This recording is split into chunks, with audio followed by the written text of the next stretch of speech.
Roasting channels का downfall हो चुका है, क्रिएटर्स में वो बात नहीं रही। ये तो मेन क्रिएटर्स की रिसेंट एवरेज व्यूज पे भी देख सकते हो कि अब इन्हें ऑन एन एवरेज मंथली कितने व्यूज मिलते हैं और पहले कितने मिलते थे। एक डाउनफॉल क्लियर है, पर किस वजह से वो बताने की कोशिश करी है शायद से ग्लोकस ने अपनी इस नई वीडियो में, the downfall of roasting channels. अब मुझे ऐसा लगता है कि डाउनफॉल जो है वो यूट्यूब चैनल्स का नहीं हुआ है, बल्कि यूट्यूब का खुद हो चुका है। क्योंकि पहले के टाइम पे 2016, 17, 18 ऐसे 19, 20 तक भी यूट्यूब उसकी बहुत ही ज्यादा ऑथेंटिक फॉर्म में था। हम जो भी चाहे अपना ट्रू सेल्फ ला के रख सकते थे, और अगर लोगों को वो पसंद आता था तो वो हमें सब्सक्राइब करते थे। और उस तरीके का कंटेंट बनाने में यूट्यूब की तरफ से कोई बहुत ज्यादा रोक टोक थी नहीं उस टाइम पर धीरे धीरे यूट्यूब बड़ा होता गया और ज्यादा ब्रांड्स आते गए। अब बिकॉज ब्रांड्स को नहीं पसंद किसी ऐसे क्रिएटर के साथ एसोसिएट हो जो कम्युनिटी के अंदर एक टॉक्सिक इमेज रखता हो, जो ज्यादा अब्यूज करता हो। तो जैसे ही यूट्यूब ने क्रिएटर फर्स्ट की अप्रोच को छोड़ के ब्रांड फर्स्ट वाली अप्रोच अपनाई, यूट्यूब का एज अ प्लेटफॉर्म वो ग्रो हुआ है। लेकिन जो ऑथेंटिसिटी हम पहले दिखा सकते थे,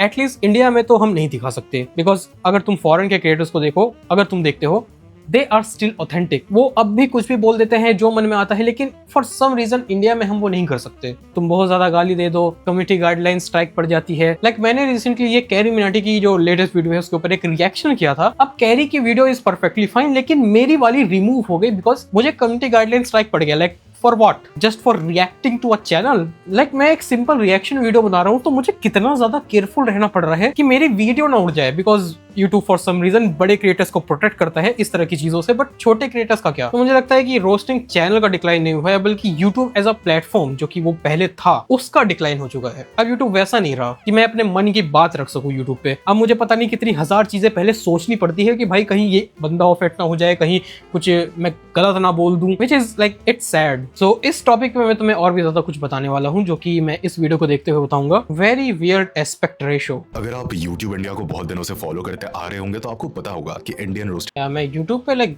ऑलमोस्ट 9-10 साल से हूँ। तुम्हें अपना लाइक सबसे पुरानी वीडियो दिखाऊं? मैं वीडियो नहीं दिखाऊंगा, but like let's see date देखते हैं उसकी। लाइक मेरी सबसे पुरानी वीडियो है ड्रैगन बॉल सुपर की, मैंने AMV बनाई थी जो कि 2017 में डाली थी मैंने।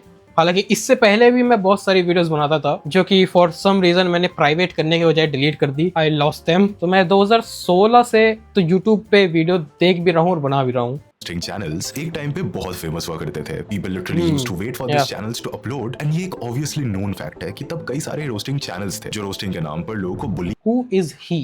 या हरास करते थे। एंड जस्ट बिकॉज हम लोगों को उतनी नॉलेज नहीं थी, we used to think that वही कमेंट्री कंटेंट है, वही असली रोस्टिंग है। लेकिन There is a difference between commentary content and roasting actually. Commentary content like थोड़ा तुम्हारे बारे में होता है, वो थोड़ा सीरियस होता है। इट्स फोकसेस ऑन एक्सप्लेनिंग और क्रिटिसाइजिंग समथिंग और someone, like but roasting content is just insulting other people, that's it.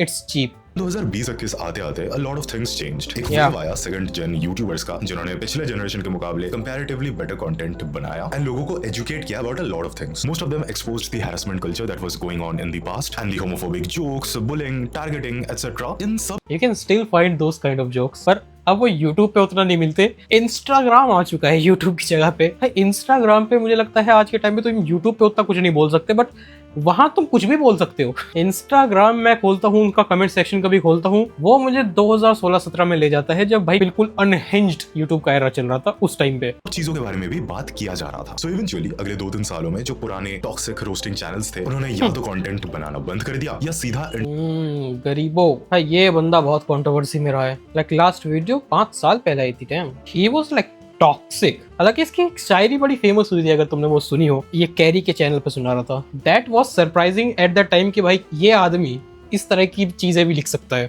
Internet से गायब ही हो गए।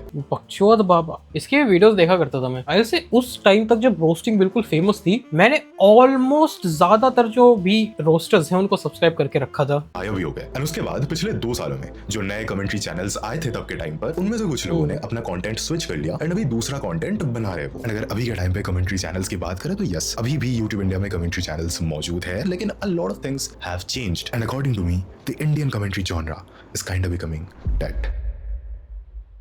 लेकिन धीरे धीरे, नॉट बिकॉज अभी के यूट्यूबर्स का डाउनफॉल हो गया है, रिलेवेंट तो अभी भी है ये चैनल्स, लेकिन इनकी कंसिस्टेंसी कहीं ना कहीं डे बाय डे घटती जा रही है. For example, Thagesh with 6.6 million subs is now uploading twice a month and is averaging around 1.5 million views. Crazy Deep with almost 1 million subscribers is also uploading twice a month and like Crazy Deep और थगेश जैसे channels ने अपने आप को reinvent किया है. Like Crazy दीप को तो मैं काफी पहले से देखता आ रहा हूँ. एक टाइम पे ये भी वही टॉक्सिक रोस्टिंग टाइप की थी, उसके बाद इसके व्यूज आने कम हुए, एक लोगों ने गालियां वालियां भी दी, and then he reinvented his content. और आज के टाइम में he is more of a commentator than a roaster. Thugesh is an entertainer. There is a difference. Like content में ना, जिस तरह का तुम कंटेंट बनाते हो और किस तरीके से बनाते हो, उससे तुम्हारी जो चैनल की पहचान है वो काफी चेंज हो जाती है. अगर तुम बहुत ज्यादा अपने ओपिनियन पे डिपेंड करते हो, चीजों को एक्सप्लेन करने की कोशिश करते हो, like that is a commentary. तुम दूसरों को रोस्ट करते हो उसको कॉमेडिक वे में दिखाने के लिए, दैट्स अ रोस्टिंग चैनल. और जैसा थगेश है, he is an entertainer because अलग अलग तरीके के शो बना रहा है वो बंदा. तो व्हाट डू यू थिंक? तुम इस डेफिनेशन से मेरी सहमत हो, या फिर तुम्हें लगता है कि हाँ यार, रोस्टिंग कर रहे हैं ना, वो भी कमेंट्री है? Let me know your thoughts in the comments. is getting around 1.5-2 lakh views on average. Dhiro Monchik with 4 million subscribers is uploading twice or thrice bro,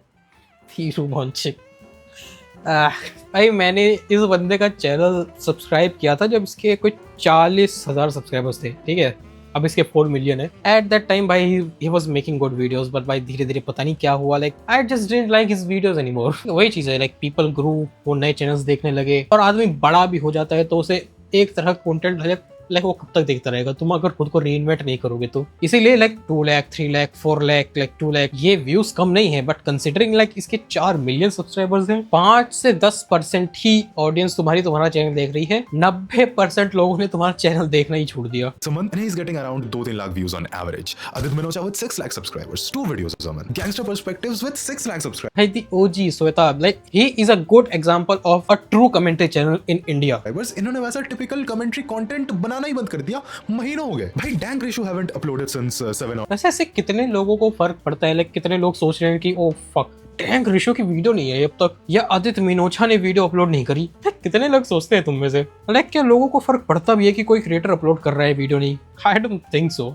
8 months. Even I stopped uploading since last 1 month. And हाँ भाई, कुछ exceptions तो obviously है जो commentary content consistently बना रहे. Like Sun Ravi with 3 lakh subscribers posting 4 videos a month. Devika Gupta with 3 million subscribers is also posting 4 to 5 videos a month. And ऐसे शायद और भी channels होंगे. लेकिन एक चीज तो है कि इनकी जो average views थी, जो 6-7 महीने या 1 साल पहले इनको मिलती थी, वो I am sure अभी के टाइम पर कम हो गया है. और सिर्फ इनके नहीं हुए, हम सबके हुए. पूरे commentary genre का ही average views पहले से कम हो गया है. लोग अब बड़े हो गए ना. मोस्टली जो लोग तुम लोगों को पहले देखा करते थे, अब या तो वो कोई बिजनेस में लग चुके हैं या जॉब में लग चुके हैं. इसलिए मोस्टली आज के टाइम में जो पुराने क्रिएटर्स हैं, तुम लोगों के व्यूज कम होते जा रहे हैं. ना ही सिर्फ लोग मूव ऑन कर चुके हैं, बल्कि और कोई बेहतर क्रिएटर्स भी आते जा रहे हैं जो तुमसे बेहतर कंटेंट बना रहे हैं. लोग बस प्रेफर करते हैं उन्हें देखना. ध्यान से सुनना, डाउनफॉल नहीं हुआ है, लेकिन वीडियो अपलोड करने का number and views in general पहले से कम हो गया है. और इसके पीछे ऑनेस्टली कई सारे रीजंस है, जो कि मेरा ओपिनियन है. मैंने बोल रहा कि यही एब्सोल्यूट ट्रुथ है एंड सभी यूट्यूबर्स ऐसा ही सोचते हैं इस जॉनरा में. नहीं, but I do think that it's very possible that इन्हीं सब रीजंस के लिए this commentary genre is slowly dying on YouTube. YouTube has changed now. तुम बहुत ज्यादा मुंह खोल के कुछ नहीं बोल सकते इस टाइम. और अगर तुमने लाइक से किसी के ऊपर वीडियो बना भी दी, then they misuse the copyright system to take down your video. हालांकि ऐसे कई तरीके हैं जिससे तुम उस इंसान के ऊपर वीडियोस बना सकते हो अपनी. तुम्हें ना ही उस इंसान का नाम लेना है, ना ही उस इंसान की कोई वीडियो दिखानी है. और अगर वीडियो दिखा भी रहे हो तो उसको डिस्टॉर्ट कर दो, ताकि जो AI सिस्टम है इनका, ऑटोमेटिक AI सिस्टम, उसकी पकड़ में ना आए. That's it.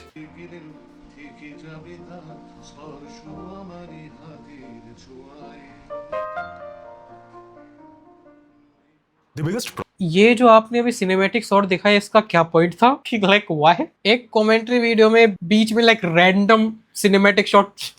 व्हाई? प्रॉब्लम जो भी कमेंट्री यूट्यूबर्स फेस कर रहे हैं वो ऑब्वियसली है कॉपीराइट का डर. अ lot of people including my self got copyright strike simply just for putting out. इसको उसने स्ट्राइक दी थी ना, लाइक प्राउड आर मुहिम जिसने चलाई थी, श्वेताब को भी उसने स्ट्राइक दी थी. वैसे बाय द रीजन ये लोग ऐसा कर पा रहे हैं बिकॉज जो YouTube का AI सिस्टम है वो बिल्कुल फक्ड अप है. जैसे मैंने तुम्हें अपने चैनल पे भी दिखाया था, कह रही की वीडियो परफेक्टली फाइन थी, बट मेरी वीडियो को टेक डाउन कर दिया गया बाय इट्स AI सिस्टम. और लाइक मैंने अपील करी, ठीक है. अब नॉर्मली अपील में क्या होता है कि कोई मैनुअली उस वीडियो को चेक करता है, बट अपील डालते ही 5 से 10 सेकंड में मेरी अपील रिजेक्ट हो गई. लाइक YouTube ने कहा कि हमने आपकी वीडियो दोबारा चेक करी है एंड आपकी वीडियो कम्युनिटी गाइडलाइंस को वायलेट करती है. लाइक 15 मिनट की वीडियो को तुमने 5-10 सेकंड में चेक कर लिया. इट्स जस्ट बुलशिट भाई। लाइक मैंने एक्स पे भी इनको रीच आउट करने की कोशिश करी, इनका वही ऑटोमेटेड रिप्लाई आया, आपने कंपनी गाइडलाइन स्ट्राइक को वॉयलेट कर दिया होगा, ये लीजिए हमारी टर्म्स एंड पॉलिसीज पढ़ लीजिए। यूट्यूब इज गोइंग डाउनहिल भाई एआई के चक्कर में। Our opinion. और चलो ये तो पिछले साल की बात है जो मेरे साथ हुआ था। रिसेंटली आदित्य मेनोचा जो सबसे हार्मलेस कंटेंट बनाते हैं इस नीश में, मतलब वो सिर्फ वीडियो पे रिएक्ट करते हैं, हंसते हैं एंड कुछ जोक्स क्रैक करते हैं, दैट्स इट। उन्होंने रिसेंटली वीडियो बनाया था रोहित राय के ऊपर रिएक्ट करते हुए एंड उस वीडियो गॉट टेकन डाउन। क्यों?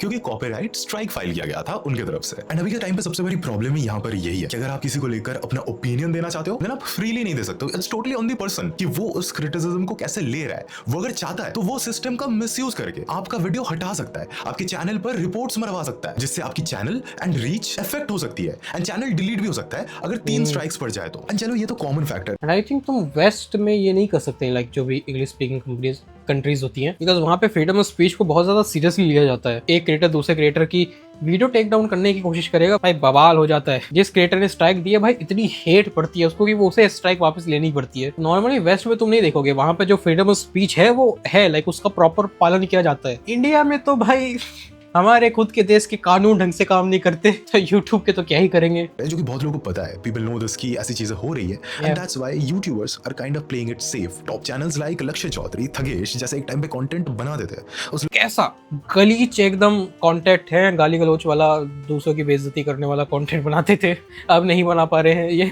Like Lakshay Chaudhary I know इसकी काफी कंट्रोवर्सीज हुई हैं पास्ट में एंड फॉर सम रीजन, मुझे रीजन याद नहीं है, आई मीन कुछ ना कुछ तो इसकी कंट्रोवर्सी हुई थी जिसकी वजह से like I used to hate this guy for his content, for like क्या बना रहा है ये। उस चक्कर में मुझे इस वक्त याद नहीं है कि मैं इसे हेट क्यों करता था। फिर कुछ टाइम बाद इसका जो सेकंड चैनल है व्लॉग चैनल वो मेरे सामने आया एंड जब मैं उसको देखने लगा सो आई गॉट हुक्ड, बिकॉज उस टाइम तक मैं घर में रहता था और ये लोग भाई साहब 5-6 लौंडे रह रहे हैं अपने फ्लैट में, कर रहे हैं, मजे कर रहे हैं and I used to crave that. Like एक नोवेल्टी वाला फैक्टर था कि लाइक मेरे को ना वो एक्सपीरियंस करना था, बट बिकॉज मैं वो खुद नहीं कर पा रहा था। Like I used to love his vlogs. Now ये बहुत कम व्लॉग्स डालता है एंड पता नहीं क्यों मजा भी नहीं आता इनके व्लॉग्स देखने में। बट या उसके बाद मैंने दोबारा इसका रोस्टिंग चैनल देखना शुरू कर दिया था इसके व्लॉग्स की वजह से, because I like them a lot. तो भाई पहले कौन सा क्रिएटर भाई गलीज कंटेंट बना देते हैं सब, बट क्योंकि इन्हें भी पैसा चाहिए और इस तरह के कंटेंट में ना ब्रांड्स थोड़ी हिचकिचाती हैं, unless you are Carry Minati, Bhuvan Bam और आशीष हर्ष या फिर लाइक ऐसे कोई बड़े creator. But like those creators are exceptionally big. Unless तुम एक एक्सेप्शनल लेवल के क्रिएटर हो, तुम्हारे बहुत ही बड़े नंबर है, लाइक 20-20 मिलियन पार जा रहे हैं, then you have to play safe अगर तुम्हें पैसा कमाना है, बिकॉज ब्रांड्स अपने आप को ऐसे इंसान के साथ एसोसिएट नहीं करनी चाहती जिसकी पूरी इंडस्ट्री के अंदर इमेज टॉक्सिक हो। लेवल का कंटेंट अब वो बनाना अवॉइड करते हैं। That's why you will see them talking about a new show जो कि मेकर्स जानबूझ के ऐसे बनाते हैं ताकि उनको रोस्ट किया जाए। और कुछ शोज के बारे में तो शायद आपको मालूम भी नहीं था, इन्होंने रोस्ट किया, देन आपको पता चला कि अच्छा ये शो भी है। Even you will see them talking about other things then YouTubers, ताकि एक तो इनका जॉनर एक्सपैंड हो पाए और दूसरी बात उनको वो इश्यूज ना फेस करना पड़े जो उनको अभी टिपिकली करना पड़ता है। इवन अगर आप देखोगे तो आजकल मार्केट में नए ट्रेडर्स को भी बहुत सारे इश्यूज फेस करना। ट्रेडिंग वेडिंग में पैसा लगाना अच्छी बात नहीं होती है unless you have absolute knowledge of that subject. Like क्योंकि तुमने ये लाइन बहुत सुनी होगी ना कि लगभग 1 से 10% ही जो ट्रेडर होते हैं वो पैसा कमा पाते हैं, rest of them are just in loss. Now video पे वापस आए तो हाँ इश्यूज तो प्रॉब्लम है, लेकिन सच बात बताऊं तो असली रीजन यही है कि most of the commentary channels अब कमेंट्री कंटेंट बनाना ही नहीं चाहते, they are just making it for the sake of it. I mean global जिन चैनल्स की बात कर रहे हैं वो रोस्टिंग चैनल है, कमेंट्री चैनल नहीं। लाइक मैंने तुम्हें डिफरेंस पहले बता दिया था, बिकॉज़ उनकी ऑडियंस इस चैनल पे there is a difference between a commentary channel and a roasting channel, वही देखने आती है। Now this is totally my opinion by the way, मैं सबके बिहाफ पर नहीं बोल रहा हूं एंड ऑब्वियसली सब पे अप्लाई नहीं होता है, एक्सेप्शंस ऑब्वियसली है, बट मैंने बात किया है आपके कुछ फेवरेट कमेंट्री चैनल्स से और मुझे यही सेम चीज सुनने को मिला है कि उनको मन नहीं है and it's not some rocket science भाई। If you will go through their channel आपको भी दिख जाएगा कि यार मन तो नहीं है इनका पहले जैसा। अब क्यों नहीं है मन पहले जैसा? क्योंकि एक तो भाई जो टॉप पे बंदे अभी बैठे हुए हैं उनमें से ज्यादा लोगों ने एक तरह कंटेंट तुम बनाते रहोगे तुम भी बोर हो जाओगे भाई। लाइक बेस वर्शिप को देखो, games are fun, he play lots of game, different kind of games, but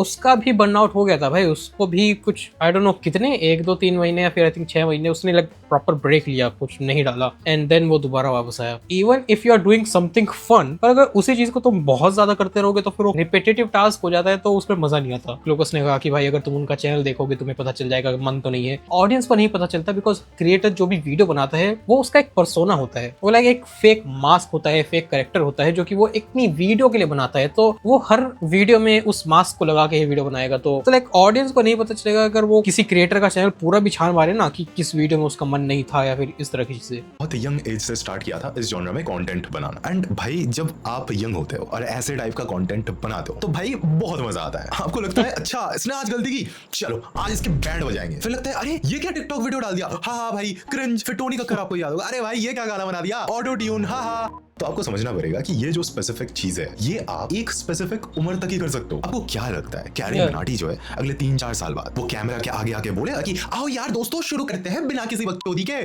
he tried to do different things और उसने उन चीजों ने बढ़िया भी करा, ठीक है। और वो तो लास्ट जो कॉफी विद जलन वाली वीडियो थी उस पे इसको इतनी गालियां पड़ी कि इसकी जो लेटेस्ट 2 वीडियोस हैं ये वही पुराने फॉर्मेट की हैं, ये दोबारा अपने पुराने फॉर्मेट में चला गया Carry. So I guess he got scared of failure like because लोगों को वीडियो पसंद नहीं आई थी तो इसने दोबारा पिछले वाले कैरी को वापस लाने की कोशिश करी पिछली 2 वीडियोस में। He probably finds that tone cringe even now। मुझे मत पूछना कि मुझे कैसे पता चला। फिर ट्रिगर इंसान को देखो, बंदे को 1 साल हो गया ये सब कमेंट्री कंटेंट बनाए हुए, वो भी I don't like his content at all. Like I tried my best कि मैं इसका कंटेंट enjoy कर पाऊँ, I couldn't। ना मुझे इसके गेमिंग कंटेंट में मजा आता है, ना इसके रोस्टिंग वीडियोस में, ना vlog, like totally trash for me. तुम लोग मुझे गाली दे सकते हो, तुम्हें बढ़िया लग सकता है, बट भाई मुझे इसका कंटेंट बिल्कुल बच्चों वाला लगता है कि भाई ये जो 10-15 साल के बच्चे होते हैं ना बालक, उनके लिए वीडियो बनाता है। बहुत टाइम से IRL कंटेंट बना रहे हैं। अगर रोस्टिंग जॉनर से हम लोग बाहर भी आए तो क्या आपको लगता होगा कि आशीष चंचलानी को लगता होगा यार एक वीडियो बनाता हूँ बिजली का बिल तेरा बाप भरेगा पार्ट 2। इवन भुवन बाम को भी नहीं लगता होगा कि यार angry master ji part god knows what part 20 बनाता हूँ। Actually they have moved on to something bigger in life. तो यार आपको ये समझना पड़ेगा कि किसी क्रिएटर की यार शादी की उम्र हो गई है, किसी की शादी हो गई है, तो डू यू रियली थिंक कि अभी उनको सुबह उठ के लगता होगा कि यार आज किसकी बैंड मारी जाए? भाई नहीं, अब वो उस लाइफ के एरा में घुस रहे हैं जहां they have bigger problems to worry about. And even as an artist, as a YouTuber, उनका टेस्ट कहीं ना कहीं चेंज हो रहा है। जो कंटेंट वो लोग कंज्यूम कर रहे हैं वो चेंज हो रहा है। दैट इज द रीजन जो कंटेंट वो लोग बना भी रहे हैं, मतलब जो आउटपुट निकल रहा है वो भी बदल रहा है। मे बी उनके लिए क्रिंज कंटेंट इंटेंशनली ढूंढना मुश्किल हो रहा है। एंड बात रही यंग क्रिएटर्स की तो Vanshaj Singh is the best example of this. He once said a very good quote जो कि कुछ ऐसा था कि भाई अपने बाप के पैसों पे पल के उनके घर के अंदर रह के दूसरों को क्रिटिसाइज करना बहुत आसान है कि अरे आप ये कंटेंट क्यों बना रहे हो, आप इस तरीके से पैसे क्यों बना रहे हो, ये कंटेंट तो इवन दो मेन स्ट्रीम है लेकिन मेरे स्टैंडर्ड्स के हिसाब से ये क्रिंज है, तो I will call it cringe and मैं आपको नीचा दिखाऊंगा। लेकिन बात ये है कि जब आप खुद वैसे पोजीशन पे पहुंच जाते हो जहां फाइनली आपको समझ में आता है कि वो लोग वैसा मेन स्ट्रीम कंटेंट क्यों बनाते थे या कुछ स्पेसिफिक डिसीजंस वो क्यों लेते थे, देन आपको समझ में आता है कि उनकी सिचुएशन क्या रही होगी। आई मीन पहले हम 2021 में बोलते थे कि यार बड़े यूट्यूबर्स ना एक्सपेरिमेंट नहीं करते, फिर करते थे तो व्यूज गिर जाते थे। हमें क्या भाई, हमारे पास 2-2.5 हजार रुपए का माइक था, उसके सामने बोल देते थे, लेकिन जो एक्चुअल प्रोडक्शन वैल्यू लगाकर वीडियो बना रहा था वो फ्लॉप होने के बाद तो लॉस उसका ही हो रहा था ना। फिर शायद वो कितना ही अच्छा कंटेंट क्यों ना हो, उससे रेंट नहीं भरा जाएगा, फैमिली की देखभाल नहीं हो पाएगी। आई मीन अभी तक एक्सपेरिमेंट्स करते हैं क्रिएटर्स, बट मैं इन जनरल एक एग्जांपल दे रहा हूं and it's not just about this. जब आप टीनेज में रह के इस जॉनर में कंटेंट बनाते हो आपका एक स्पेसिफिक ओपिनियन होता है किसी टॉपिक को लेकर, लेकिन जैसे जैसे आप बड़े होते जाते हो इट्स वेरी पॉसिबल दैट आपका ओपिनियन किसी स्पेसिफिक टॉपिक को लेकर बदलेगा ही बदलेगा। मे बी भाई तुम्हारी 5-7 साल में तो पूरी बॉडी के सेल्स ही बदल जाते हैं। You are a new man और a women every 5 to 7 years। Like तुम्हारी बॉडी बिल्कुल कंप्लीटली चेंज हो जाती है, उसमें पुराना कुछ बचता ही नहीं। और ऑब्वियसली तुम बड़े होते हो तुम्हारी सोच भी चेंज होती है। जो चीजें आपको क्रिंज लगती थी पहले अभी वो अच्छी लग रही है। मे बी जो पहले अच्छी लगती थी अब आपको लग रहा है यार क्या कौन नहीं था मैं यार। Do I feel that way? I mean जो रोस्टिंग चैनल्स में पहले देखा करता था अब मुझे वो क्रिंज लगते हैं, पर ऐसी कोई चीज नहीं है जो मुझे पहले क्रिंज लगती थी बट अब बढ़िया लगती है। जो पहले क्रिंज लगती थी वो अब भी क्रिंज ही लगती है मुझे। पहले मुझे लगता था कि जो फीमेल गेमिंग क्रिएटर है उनके कोई पर्सनैलिटी उनके दे आर लाइक क्रिंज, और अब भी मुझे वही लगता है। बॉय जब एज एन ओपिनियन चैनल आपका ओपिनियन किसी चीज को लेकर बदलता है और वो आपके ऑप्स को मालूम पड़ जाती है तो boy you are cooked. But वैसे कभी कभी as an YouTuber as an artist आप अपने आप को ना किसी बॉक्स में डालना नहीं चाहते। या एक चीज तो है कि दूसरों की गलती निकाल कर दूसरे यूट्यूबर्स के बारे में बात कर आप कितना ही ग्रो कर लोगे। लाइक जेन्युइन चीज बता रहा हूँ।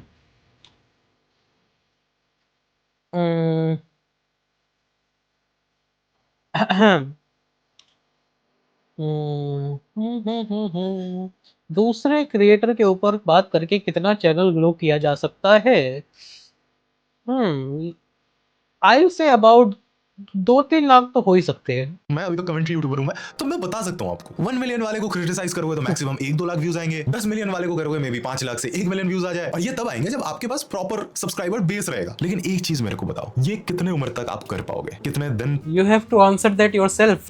कितने उम्र तक तुम ऐसा कंटेंट बना पाओगे? तक आप लोगों की गलतियां निकाल पाओगे, कितने दिन तक ऐसे लोग ढूंढ पाओगे जिनकी गलती आप निकाल सकते हो, क्योंकि एक ना एक टाइम पे तो सीलिंग हिट करी जाएगी ना, ग्रोथ तो स्टक हो ही जाएगी ना। फिर क्या करोगे? क्या आपको जेन्युइनली लगता है कि वंशज के अभी जो इंस्टाग्राम पर 1 मिलियन प्लस फॉलोअर्स है, वो अगर अभी भी कैप्टन इंडिया वाले वीडियोस बनाता तो उनके अभी 1 मिलियन फॉलोअर्स होते? I don't know that guy. उन्होंने अपने आप को इनोवेट किया, स्ट्रीमर बने, इंस्टाग्रामर बने, अपने नीश को एक्सपैंड किया। That is the reason audience base बढ़ गई। Same goes with Dang Rishu and Jayesh. उन्होंने म्यूजिक एंड स्ट्रीमिंग चालू किया रेस्पेक्टिवली, तो वहां इनका अपना अलग डिस्ट्रीब्यूशन बन रहा है। इवन उन्होंने वुशेंग क्लैन बोल के एक चैनल खोला है जहां पर ये अलग तरह के वीडियोस डाल रहे हैं। कुछ एक फूड रिव्यू वाला मैं थंबनेल देख रहा था, टीवी पे दिख रहा था, तो वो अलग टाइप के वीडियोस भी बना रहे हैं। एंड बाकी Crazy Deep is doing ILL story telling shows, Aditya Menocha and Lakshya Chaudhary are making reels, Khagesh भी रील्स बना रहे हैं एंड डॉक्यूमेंट्री भी बना रहे हैं अपने दूसरे चैनल पर। एंड बात रही ग्लोकस की, तो मैं अभी भी अनएम्प्लॉयड हूं भाई। ओए नहीं भाई, मैं भी रील्स बना रहा हूं, मिलियंस में व्यूज आ रहे हैं, बिजनेस भी लॉन्च हो रहा है प्रोबेबली नेक्स्ट वीडियो में, तो लेट्स गो भाई। But on a serious Damn, good job. Of commentary content in India last 2 सालों में बदल गई है। मुझे पता नहीं है कि आपने नोटिस किया है कि नहीं, बट मैंने बहुत स्पेसिफिकली YouTube वर्ड मेंशन करके बोला है कि commentary culture is actually dying on YouTube। लेकिन बात यह है कि ये YouTube is genre overall changing. Internet से गायब नहीं हो रहा। बाहर तो अभी स्लॉप कमेंट्री चलता है YouTube पे, बट नाउ इंडिया में commentary content is really a popular genre on Instagram। आपको हर किसी तीसरी या चौथी रील पे कोई ना कोई कॉल आउट करता हुआ दिख जाता है, या अपना कोई ओपिनियन देने लग जाता है, या किसी टॉपिक पे बात करने लग जाता है, क्योंकि कंटेंट क्रिएशन अब डेमोक्रेटाइज हो रहा है। YouTube के लिए लगता था पहले प्रॉपर सेटअप, एडिटिंग, बट अभी if you have a phone and बात करना आता है तो you are good to go. अगर आपका ओपिनियन पॉपुलर होगा एंड रिटेंशन पकड़ने रखने वाला होगा तो आपका वीडियो हाई चांसेस है कि वायरल हो जाए। आपने कई सारे लोगों को देखा होगा जो कि इस टाइम पे ऐसे कमेंट्री टाइप का कंटेंट बना रहे हैं। एक चीज ना आपने मेरे को कई बार बोलते हुए सुना होगा, सिर्फ मेरे को नहीं, कई सारे लोगों को आपने बोलते हुए सुना होगा कि यार YouTube तो अभी पहले जैसा नहीं रहा, YouTube तो अभी बदल गया है। पहले कैमरे में बैठ के ऐसे सिंपल टाइप के वीडियोस बनाते थे, लेकिन अभी देखो पहले YouTube was about you because like YouTube की you में ही वही चीज है ना। YouTube बना ही इसलिए था कि तुम लोग, हम सब जो खुद हैं, जो अपनी पर्सनैलिटी है या फिर जो हमारे ओपिनियंस है, वो एक प्लेटफॉर्म पे रख सकें बिना किसी फालतू की इंटरफेरेंस के। बट आई गेस YouTube अब इतना बड़ा बन गया है कि इट हैज टू चेंज, और फिर लोग भी होते हैं थोड़े कॉपीराइट वगैरह का गलत फायदा उठाने वाले। I guess a lot of things have change now. Equation में मनी आ गई है, फियर आ गया है, तुम्हारी एज आ गई है बिकॉज अब तुम बड़े हो रहे हो धीरे धीरे, हम सब की उम्र बढ़ रही है, तुम्हारे ओपिनियंस भी चेंज हो रहे हैं। तो like a lot of things are changing. That's why अब YouTube में वो मज़ा नहीं आता। लाइक मुझे आज भी याद है कि जो बेस्ट एरा लाइक मेरी लाइफ का था YouTube को लेके, वो 2000 वही लाइक 17-18 से 20-21 तक का था, जिसपे लाइक YouTube पे मज़ा आता भाई। डेली कोई नया क्रिएटर वीडियोस ला रहा है। ये जो पुराने क्रिएटर्स हैं, कैरी भुवन, इनकी भी मोस्टली महीने में एक आध वीडियो तो आ ही जाती थी। लाइक इंडिया में तो it was like peak time की, लाइक मेरे लिए बहुत मजा आ रहे थे मुझे। Now it's I don't know, अब मैं उस तरह का कंटेंट भी नहीं देखता, ना मैं इतनी रोस्टिंग देखता हूँ, ना मैं इतने फनी स्केचेस वगैरह किसी के देखता हूँ। मैं भी चेंज हो गया हूँ भाई बहुत ज्यादा, तुम लोग भी हो गए हो, यूट्यूब भी हो गया है as a brand, everything changed now. YouTube का मिस्टर बीस्टिफिकेशन हो गया है। Well, I recently made a video on my Bengali channel जहां पर मैं बात कर रहा था कि कैसे हमको पॉवर्टी को रोमांटिसाइज नहीं करना चाहिए, पास्ट की ग्लोरी में जीना नहीं चाहिए, एंड ऑल्सो हमारा जो नॉस्टैल्जिक माइंडसेट है अबाउट आवर सिटी, उस चीज को भी बदलना पड़ेगा, इवॉल्व करना पड़ेगा, तभी हम लोग आगे बढ़ पाएंगे। एंड आज बैठ के जब मैं ये स्क्रिप्ट लिख रहा था ना, तो मेरे को लगा कि यार ये चीज तो YouTube पे भी अप्लाई होती है। हम लोग कितना और रोएंगे कि YouTube पहले जैसा नहीं रहा, पहले जैसी बात नहीं रही, ओजी यूट्यूबर्स अब वीडियोस अपलोड नहीं करते, पहले के दिन ही अच्छे थे, गोटेट एरा तो भाई ओवर हो गया। हाँ, it's over because it's over, वो सब खत्म हो गया है भाई, वक्त बदल गया है, कंटेंट स्टाइल बदल गया है, एनवायरनमेंट बदल गया है। YouTube अब एक ऐसा प्लेटफॉर्म बनते जा रहा है जहां पर या तो आप शॉर्ट्स देखने आओगे, या आप बिल्कुल लॉन्ग फॉर्म वाले टीवी पे हाई क्वालिटी वीडियोस, पॉडकास्ट या डॉक्यूमेंट्रीज देखना पसंद करोगे। ये जो बीच वाली कमेंट्री सेगमेंट है ना, वो कहीं ना कहीं यहाँ से मिटती जा रही है। तो सवाल अभी याद है कि कमेंट्री कंटेंट जा कहां रही है, और इसका बहुत सिंपल जवाब है इंस्टाग्राम पे। एंड सिर्फ कमेंट्री कंटेंट नहीं, बहुत सारे कंटेंट वहां लोग बना रहे हैं, and that is the reason brands भी अभी इंस्टाग्राम पर ज्यादा ही है। और पहले क्या होता था पता है, मैं आपको एक इंडस्ट्री की बात बता रहा हूँ, ये जो ब्रांड मैनेजर्स होते थे ना, ये शॉर्ट वीडियो मतलब रील्स के व्यूज को उतना भाव नहीं देते थे। मतलब अगर 1 लाख एवरेज व्यूज किसी को आ रहे हैं तो ये ले भाई 5000 काम कर ले, कुछ बोलने जाओगे तो बोलेंगे कि 1 लाख लॉन्ग फॉर्म व्यूज थोड़ी है, ये तो शॉर्ट फॉर्म व्यूज है। फर्क तो होता है एक्चुअली, शॉर्ट्स पे तुम्हारी लॉयल ऑडियंस नहीं बनती। लाइक अगर मैं एक बढ़िया सा शॉर्ट चैनल पे चला लूं जिसके लाइक 1 मिलियन सब्सक्राइबर्स हो जाएं, अगर लाइक लेट्स से मैं कभी लाइव स्ट्रीम करने बैठ गया ना उस चैनल पे, बहुत ज्यादा लोग आएंगे नहीं 1 मिलियन के हिसाब से मुझे देखने, बिकॉज शॉर्ट्स की वीडियोस क्या होती है, लोग फोन खोलते हैं, शॉर्ट चलाते हैं, वीडियो आई, उन्हें अच्छी लगी, उन्हें सब्सक्राइब कर दी, दैट्स इट। शॉर्ट करते गए और बंद करके रख दिया फोन। मैं अगर एक कनेक्शन बिल्ड करना चाहूंगा लाइव स्ट्रीम्स के द्वारा या फिर लॉन्ग फॉर्म कंटेंट के द्वारा, लोग मेरी वीडियोस तक आएंगे ही नहीं, लोग देखेंगे ही नहीं भाई मेरी वीडियोस को। तो फर्क होता है, अगर तुम्हें तुम्हारी ऑडियंस से एक अच्छा खासा ट्रस्ट बनाना है, एक कनेक्शन बिल्ड करना है, तो वो लॉन्ग फॉर्म से ही होगा, वो शॉर्ट फॉर्म से नहीं होता, या फिर तुम्हें लाइव स्ट्रीम करनी होगी जो कि अगेन लॉन्ग फॉर्म ही आ जाता है। लेकिन अभी यार कहीं ना कहीं ये चीज बदल गई है जितना मैंने ऑब्जर्व किया है, एंड लोगों से बात करके मालूम किया है। For example 2 of my friends जिनको 500K के अराउंड एवरेज व्यूज आ जाते हैं, दे लिटरली चार्ज 1.5 से 2 लाख रुपए for a single sponsored reel. और जो मिलियन में एवरेज व्यूज लाते हैं वो 3 से 4 लाख रुपए आराम से चार्ज करते हैं। तो इस हिसाब से आप व्यूज और पैसे का रेशियो हिसाब कर लो। लेकिन हाँ, फॉलोअर्स भी ज्यादा होने चाहिए इस चीज के लिए। फॉलोअर्स बहुत मैटर करता है बाय द वे इंस्टाग्राम पे। Still as a creator with 100K followers you will make good amount of money. आप इन जनरल अच्छा ही पैसा कमाओगे। आप लोग मेरे को एक चीज बताओ कि at the end content creation में मैटर क्या करता है? एक लॉयल डेडिकेटेड ऑडियंस, राइट? वो तो ऑलरेडी है in popular long form commentary वालों के पास। The long form audience is much more dedicated towards them than the short form audience. ये चीज तो फैक्ट है, ये है इन कमेंट्री चैनल्स वालों के पास। तो मेरे को एक चीज बताओ कि उनको अगर किसी प्लेटफॉर्म पर less efforts, less time, less money की मदद से ज्यादा विजिबिलिटी और पैसा मिल रहा है तो वो क्यों नहीं बनाएंगे? क्यों नहीं बनाएंगे वो रील्स जिससे वो और ज्यादा फेमस होंगे? एंड ज्यादा जितना फेमस होंगे उससे फंड्स भी आएंगे। एंड जो फंड्स आएंगे वहां से उनको वो चैनल कर सकते हैं YouTube पे। उनको कहीं ना कहीं freedom मिल जाएगी यार। They can make whatever they want। बिना ये सोचे कि यार ऐसा कंटेंट बनाऊंगा तो ब्रांड्स नहीं आएंगे, उनको सोचना ही नहीं पड़ेगा। एंड मे बी यही फ्रीडम शायद वो लोग ढूंढ रहे हैं। और सच बताओ तो ये फ्रीडम मैं भी ढूंढ रहा हूँ। बट डर लगता है कभी कभी सोच के कि शायद एक दिन ऐसा आएगा when I will stop enjoying making these slop commentary videos। Maybe meme reviews भी मुझे बोरिंग लगने लगेंगे। एंड शायद एक ऐसा दिन आएगा जहां इवेंचुअली मुझे इंटरनेट ड्रामा से कोई भी मतलब नहीं होगा, मेरा इंटरेस्ट किसी और चीज में शिफ्ट हो जाएगा। ऑनेस्टली ये दिन तो इनएविटेबल है। लेकिन एक बात तो पक्की है that I am a creator, I am a story teller and कहानी बताना मेरा काम है। और जब तक मेरे लिए पॉसिबल होगा, चाहे किसी भी चीज के बारे में, मैं कहानी बताते जाऊंगा। But for Why are you so serious in this video? A lot has changed and a lot will change। तो अगर तुम मेरी किसी बात से असहमत हो तो कमेंट में मुझे बता सकते हो। और मैं तुमसे मिलता हूँ अब अपनी अगली वीडियो में।